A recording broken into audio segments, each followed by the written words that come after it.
everyone. Thank you so much for joining the Together We Care lecture series. Before I introduce today's speaker, I would like to mention that today's event is being recorded. However, the question and answer period will be cut from the recording for confidentiality reasons. We would like to begin by first acknowledging that the McGill University Research Center for Studies in Aging is located and our work is done on unceded Indigenous lands. The Mnjikaning Nation is recognized as the custodians of the lands and waters on which we gather today. Tiohtià:ke, commonly known as Montreal, is historically known as a gathering place for many Indigenous peoples. Today, it is home to a diverse population of Indigenous and other peoples.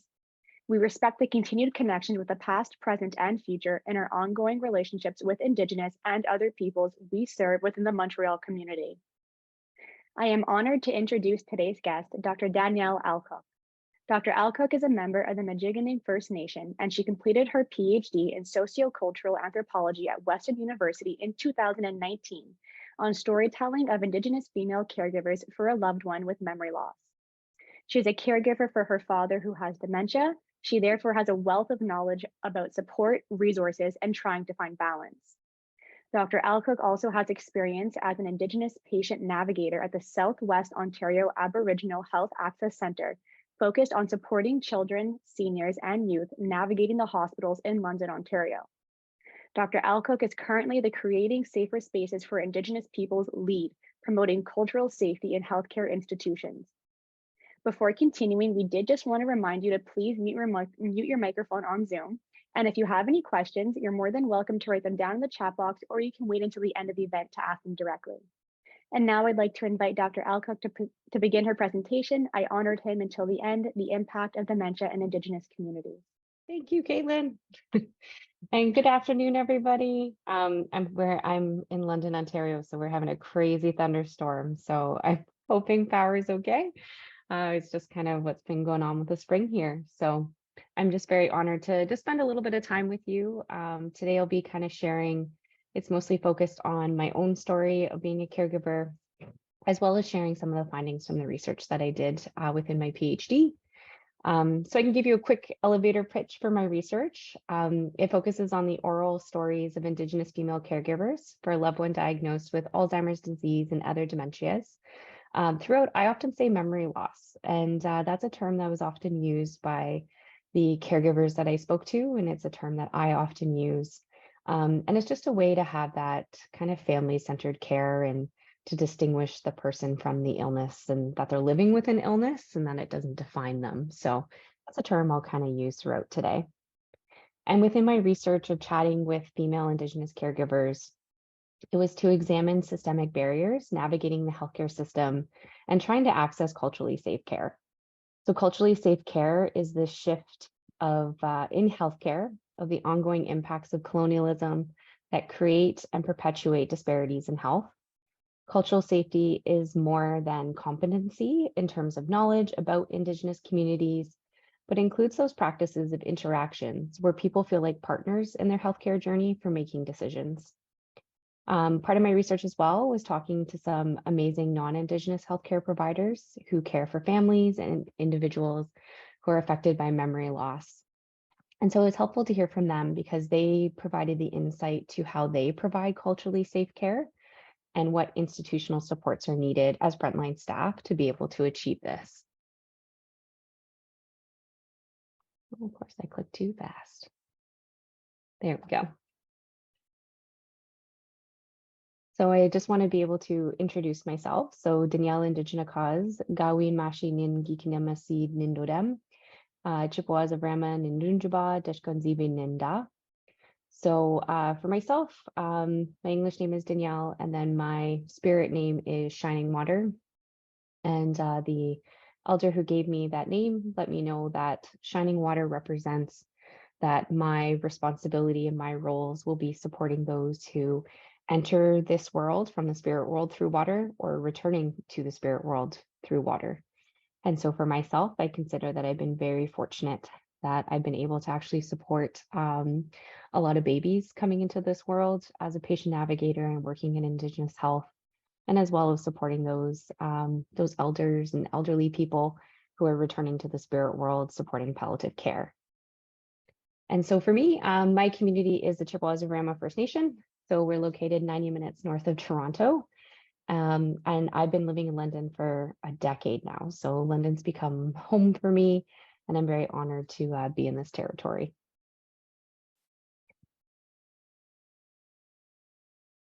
So I do want to recognize, of course, the space where I am, and that I'm very lucky that I get to learn from the different communities that are the First Nations communities that are close to London. So we have the Oneida of the Thames First Nation, the Chippewas of the Thames First Nation, Munsee Delaware First Nation, and Attawandaram First Peoples. And I think as well as that I'm lucky to be in a city that has a diversity of First Nations, Inuit, and Métis peoples. And in the work that I do, I get to learn from a lot of different communities, and the option to support people who might be traveling to London from far places, because we have some really great hospitals. So people come here to access care quite often. So I do want to share with you just some information about the rates of dementia. Turtle Island is often a reference to North America. And as you can see by the picture that's shown, is because the shape of the turtle. So in Canada and the US, there's more data actually that's shared on the rates for First Nations peoples and American Indians in comparison to those who are Métis, Inuit, Alaskan Natives, and Hawaiian populations. From recent research, it suggests that rates of dementia might be 34% higher in First Nations populations than in non-First Nations populations in Canada, and that those rates are actually rising more quickly. Especially in the Yukon, Northwest Territories, and Nunavut, there's not a lot of information about dementia assessment and caregiving in northern regions. And this is really a big concern because of the rates of dementia diagnoses are pointing to a 100% increase between 2001 and 2040. And the data that does exist is very small. That does focus on Nunavut, indicate dementia rates are estimated to grow 600% in the next 20 years. And that's been a really tough aspect as well, is that a lot of the literature is focused on First Nations communities. There's very minimal that is focused on Métis experiences and those who are Inuit as well. And so what I'm sharing today, just want you to keep that in mind as well, of that there's some great research out there and researchers who are trying to increase the amount of knowledge that does exist, especially supporting those caregivers who might need that knowledge of what's to come and what supports that they might need.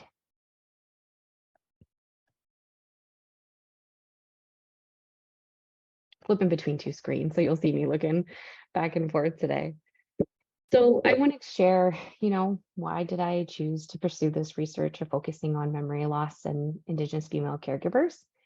And I think it's really because I became a caregiver myself.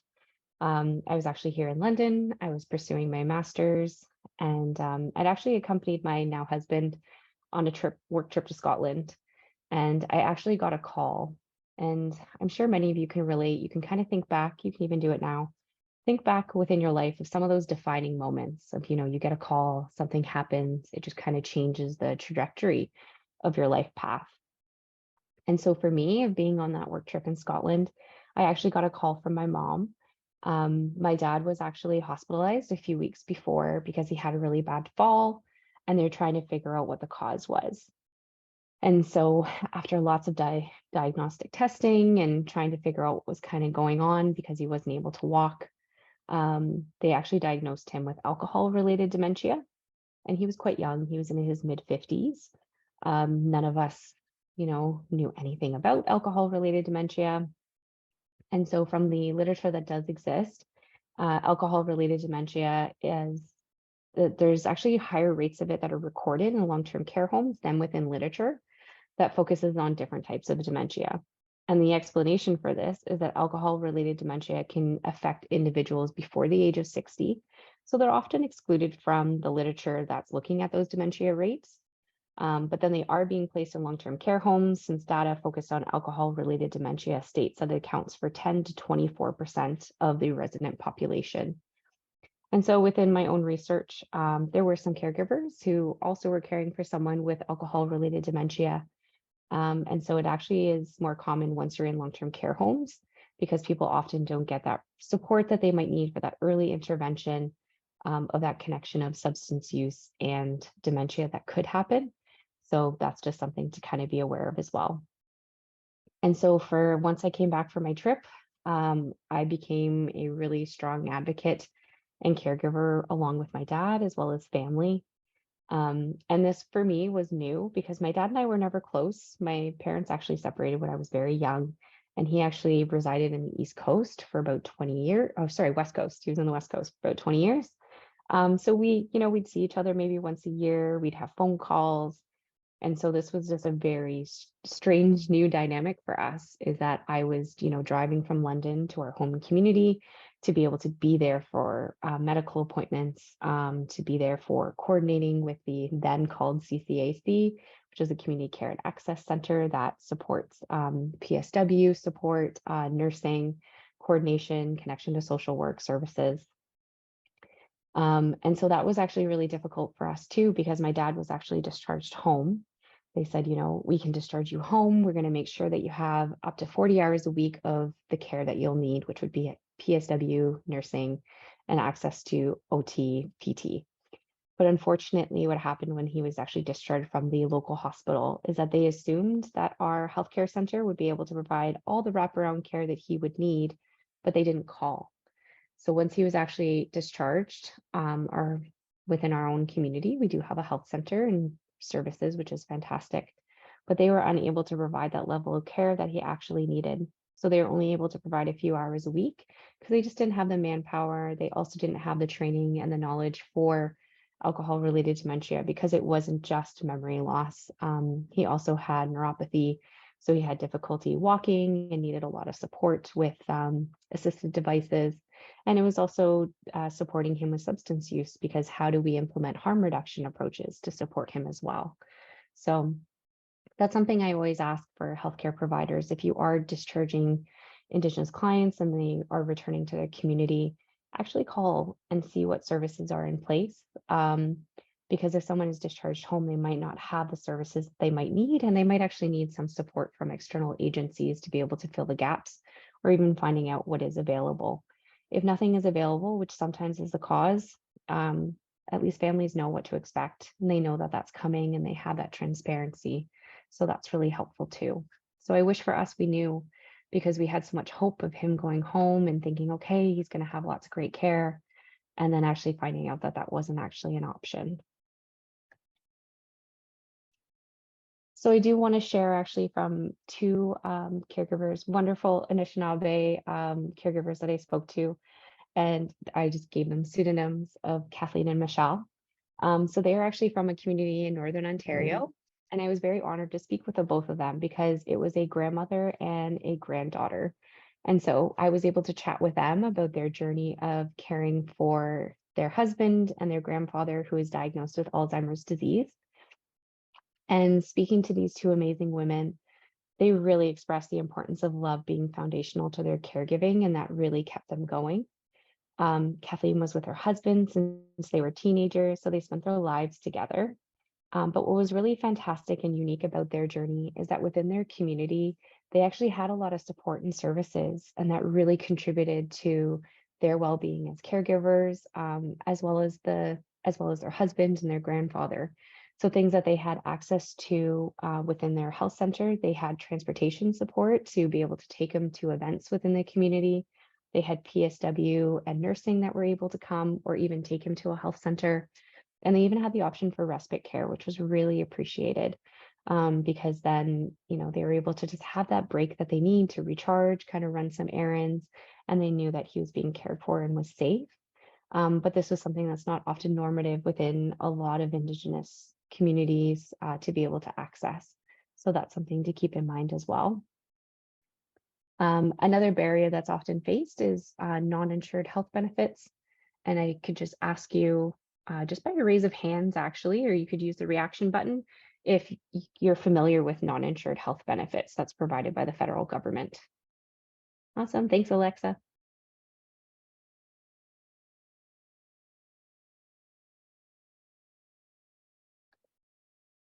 So with non-insured health benefits, it is a legal health rates that are actually provided to those who have status if you are Inuit or if you are First Nations. If you are Métis, although you are recognized as being Indigenous under the Constitution, you do not have access to these benefits yet. So that's something to keep in mind too if you're supporting any Métis clients. But non-insured health benefits provides coverage for dental services, medical services and equipment, drug and pharmacy products, vision care, medical transportation, and mental health counseling. And it's even applicable to children whose parents are recognized federally up until the age of 18. And so with that as well is that accessing non-insured health benefits can be a really great resource to have some of those assisted devices or equipment in the home to be able to offer mental health counseling to caregivers or even those who are living with memory loss as a great resource, and ensuring, just kind of taking away the financial stress that can exist of, medication coordination, medical services, even the importance of accessing dentistry. So I'm happy to share with you just the link to non-insured health benefits. They have a really great newsletter as well that gives an update of what's covered, what's changes has kind of come up, and how to actually access their care as a healthcare provider.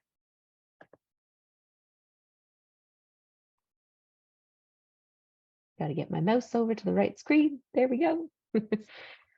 And I just want to share with you in regards to long-term care, because this is a part of our journey, is that my dad was able to actually go back home. But we were really facing a lot of roadblocks of getting that in-home support and services. And since he was living in our community, we actually do have a long-term care home. It's specifically geared to those who are seniors who have mild to moderate dementia or chronic illnesses that are mild to moderate. And so a difficult day came when my dad was still living at home and he actually left. His partner had a electric scooter and he got on her scooter and he actually left. And it was the panic of where did he go? Is he okay? So we were very lucky that we were able to contact the local police services and they were able to get him home safely, because this happened in March. And March can be really treacherous weather-wise, and having someone who is dealing with memory loss going out on their own was really scary. And so we had to have that difficult discussion of, okay, having him at home, we just don't have, the resources or the manpower for supporting him for his physical well-being, his mental well-being, social well-being. And so we had to actually have that discussion of moving him to long-term care. So for us, our long-term care home that's in our community, they weren't able to actually accept him because the progression of his disease was the middle stages. They said, we don't have the manpower or the training to be able to provide care for him. There's also a fee for it, and unfortunately, we weren't able to cover the cost as well. So we looked into long-term care homes that were kind of located close to our First Nations community. And this was quite a few years ago now, but at that time, the wait lists were 5 years for people within the catchment area. And so it was a difficult decision of, okay, let's look into London since I'm here and I'm driving back and forth anyways. And we actually had a lot of long-term care homes that were being built at that time. So wait lists were much shorter. And so we were able to actually get him moved within a less than a 1-year period. But that's really tough because as I kind of share in this quote here is that there aren't a lot of long-term care homes that are actually within communities. And a lot of families, especially women that I spoke to, have to make that difficult decision of moving somebody so that they could have the care that they need in long-term care. But it's that difficulty because you're taking them away from, it's not just the place where they're from, but it's the space. So it's where their knowledge is, where their memories are, where their family is, ancestors, that connection.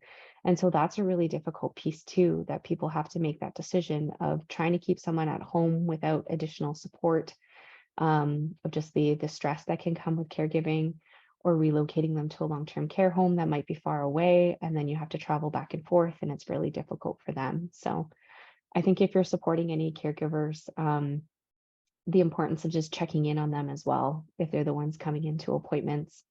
One thing I always appreciated was I can remember actually throughout all of our journey with specialists and doctors and nurses, I would be the one there for, being there for the appointment and answering those questions as needed. But my favorite interaction was actually with a neurologist who brought us into the room, sat us down, and he asked me to sit a little bit further away. He said, I'm going to talk to your dad first. And that was fantastic because he had the conversation of, hey, what's going on with you? How are you doing? And he said, okay, are you okay if I talk to your daughter and get and answer some questions? And so I think that was a huge thing for my dad, because most of the time going into that space, and I'm guilty of doing this, I would answer the questions because I know the answers instead of giving him the opportunity to actually answer them himself, and his understanding of what was going on with losing his memory and the physical implications that came from it.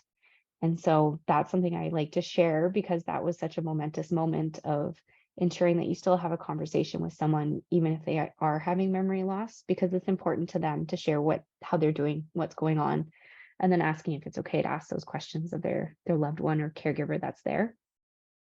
And actually, at the end of our conversation, he was great, because he actually just asked me, how are you doing?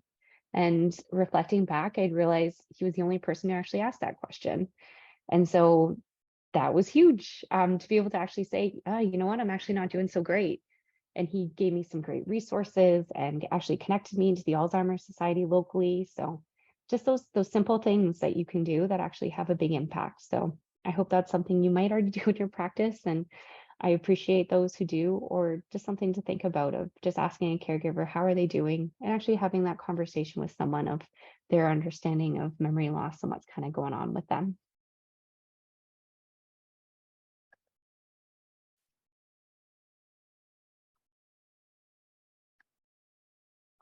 And I want to share too that, with speaking with caregivers and even those who are frontline providers, of hearing their stories of their journeys of trying to provide culturally safe care, or for caregivers trying to access culturally safe care, stories are a really important piece for that. And the reason why I focus on stories is that it's an Indigenous way of knowing and being. But I think storytelling is so important for connecting that head and heart knowledge. In healthcare, compassion and kindness are something that we don't always get to teach it or practice it as part of caring for people. So tools can be that way to educate healthcare providers for understanding how their interactions with Indigenous clients are contributing or creating positive or negative experiences. And I think as well as that, stories are everything. They embody our history, our connections, and connect us to one another through sharing them. So I think as well that by sharing, my own story, it's a way to, hopefully, that it's just that head and heart knowledge is something might stay with you. And even if it's just one small piece, then that's a really important tool that I try to use as much as I can.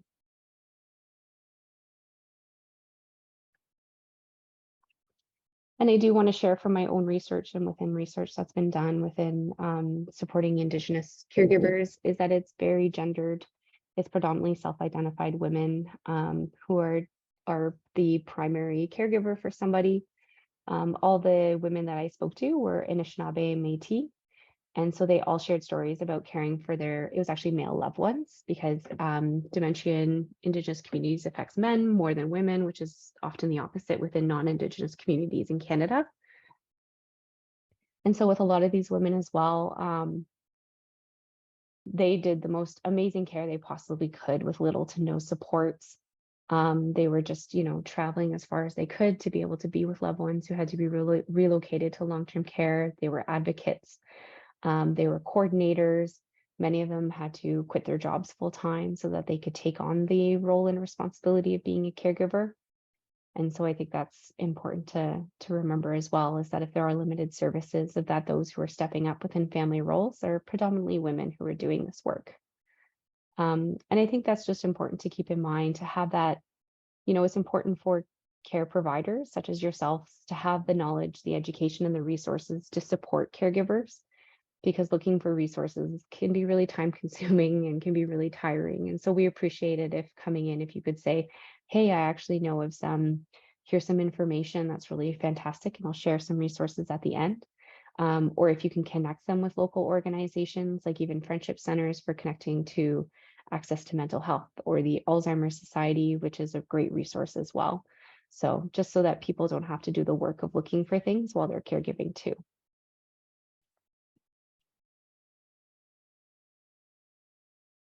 And another piece that's really come up as well, and I'm in the phase now where my dad's going into the later stages, is that there's not a lot of knowledge about later stages. A lot of the research and literature that does exist is focused on the early and middle stages. And so the later stages, if you can kind of share with people that progression, so you know what to expect, you know what's coming. So for me, now that we're getting into the later stages, I'm trying as much as I can to learn and to get access to resources and increase my own knowledge so I can feel like I'm prepared. I know being a caregiver, you know, you can't always be prepared, but you can kind of feel like you are. So just to be helpful for those clients that you might be supporting, of giving that knowledge of each stage and making yourself available as those later stages come, so that people can access you as a resource of, hey, this is going on. What can I do? Is there any, you know, supports or resources or tactics that I can try? So just something to keep in mind. That's a piece that's kind of missing, is when once people get to those later stages, then they need that additional support.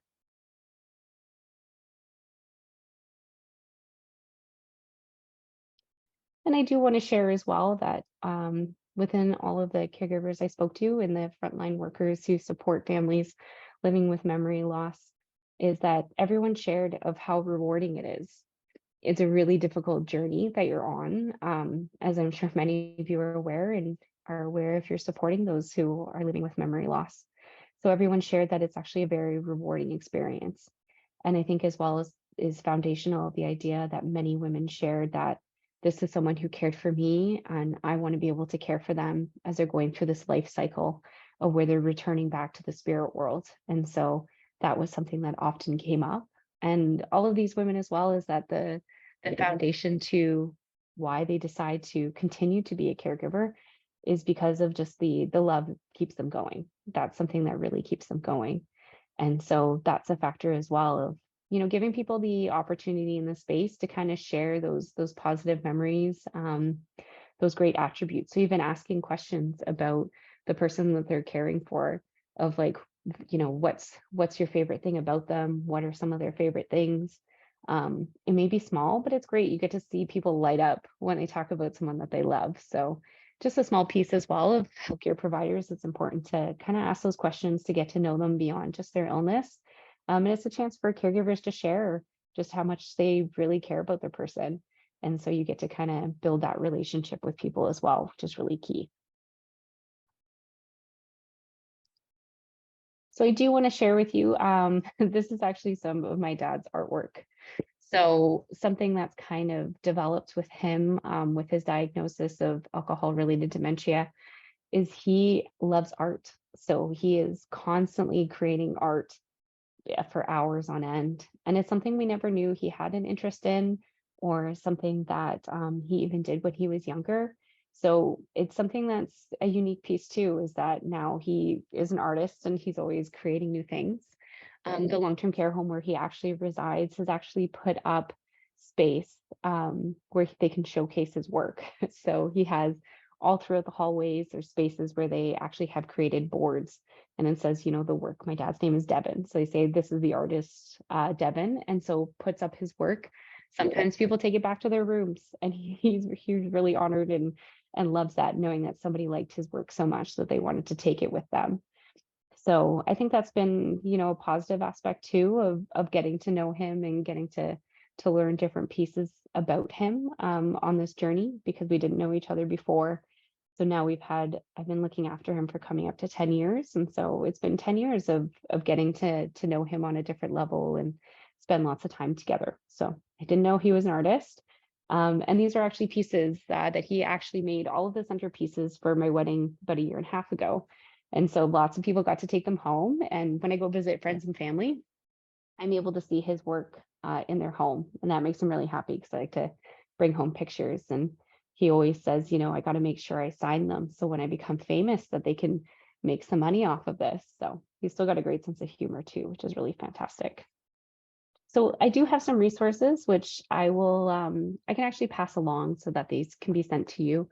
So these are some resources that you can actually access for training for cultural safety. There's the Indigenous Primary Healthcare Council. They're actually located in Ontario, but they have a fantastic model that you can modules that you can do that are real life scenarios that you can actually practice for, that's geared for healthcare providers. I'm sure many are familiar with the SANYAS Indigenous Cultural Safety Training. Cancer Care Ontario has some free modules that can be accessed as well. University of Saskatchewan has a great one, as well as the Indigenous Canada course out of the University of Alberta. So some of these are free. There's also a really great one that's called Living My Culture, and that's focused on palliative care, supporting Indigenous communities. And so that's another resource that can be accessed to. And I just want to share with you just some dementia specific resources. So there's some specific fact sheets. There's also the Canadian Indigenous Cognitive Assessment Toolkit. So that's a toolkit that's been created to be reflective of Indigenous communities in terms of what questions are being asked and what tools are being used. And actually the Native Women's Association of Canada, they're coming out with a toolkit actually for supporting Indigenous caregivers. And they have many great resources. They've worked with caregivers to develop this information. As a caregiver, I've contributed my knowledge as well. So they're a great resource just to kind of pass along if you're supporting any caregivers of just some extra things that they can access. So I'll pass these along so that anyone who's interested can be able to check them out. So I just want to say miago, miigwech binzendaweg, and that's just in Anishinaabe Moan of saying that's all, and thank you for listening.